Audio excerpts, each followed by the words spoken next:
square. What was it like? It was amazing. It was unexpected. It was actually, the thing that was really amazing about it was actually quite quiet in the square. And because it was so cold and it was so wet, and people were kind of huddled together under umbrellas, you look out over the square, it was just a sea of umbrellas. And then all of a sudden the smoke came up, and it was unambiguously white this time. I can assure you, there was no question that it was white. And the bells started ringing very soon thereafter. So the announcement, the theatrics of the announcement were very well orchestrated. And then, of course, it was just a terrific moment. As I said, everybody was soaking wet and was freezing cold, but there were smiles all around. And as I quickly realized I had to get out of the square if I was ever going to get out there tonight, and I need to go and do some other interviews. And so I started leaving the square. Of course, the entire city of Rome was heading into the square. And I did capture a small video of it, people just running down the street.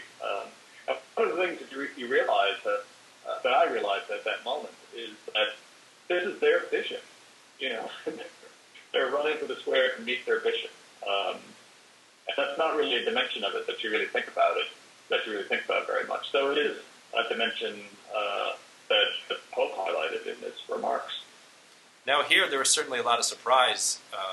This candidate had been talking about a little bit, but was there surprise in the square? Were people, they weren't expecting this?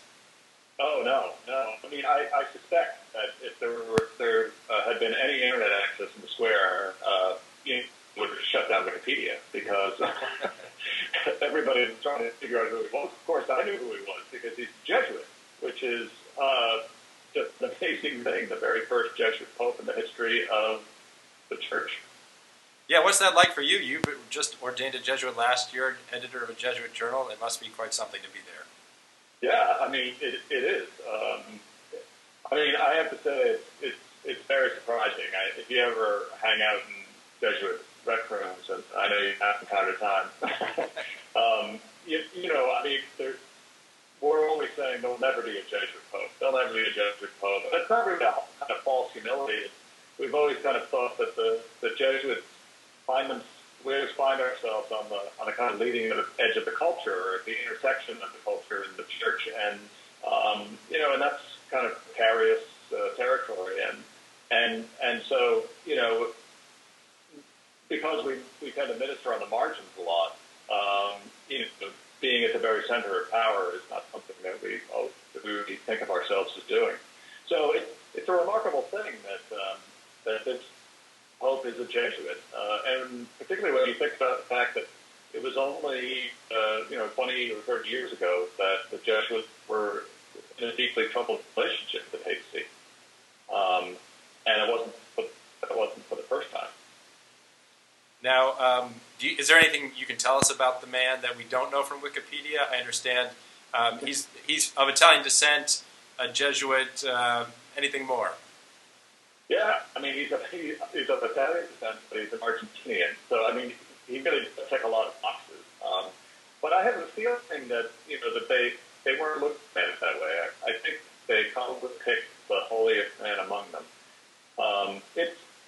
Or you know, that's the man that they thought was the holiest among them. And I have no reason to believe that he isn't.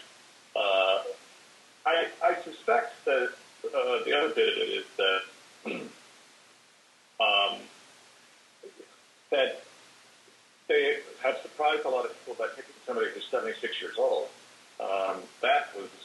It was not obvious they were going to do that. So I would say that they really surprised us in three ways. One, they have picked somebody from Latin America. And two, they picked a Jesuit. And three, they somebody who's 76. And given all of the talk the last month about how big the church's problems are, that's a little surprising. Yeah, we could be looking at another relatively short papacy, you know, nothing like what we saw with John Paul. Right. And of course, now the big question is, has he chosen Francis in honor of Francis of Assisi or in honor of Francis Xavier? Everybody was saying Francis of Assisi, but on the news, but as we were saying around as we were watching it, yesterday was the anniversary of the canonization of Francis of Xavier. Indeed it was. And so since we're always accused of conspiracies anyway, I might as well say that I heard it. I heard that it was Xavier and not a CC. So a CC would be great too. Okay, we'll let you get to ABC, but thank you very much for joining us. All right, thanks a lot, Tim. Okay, good luck.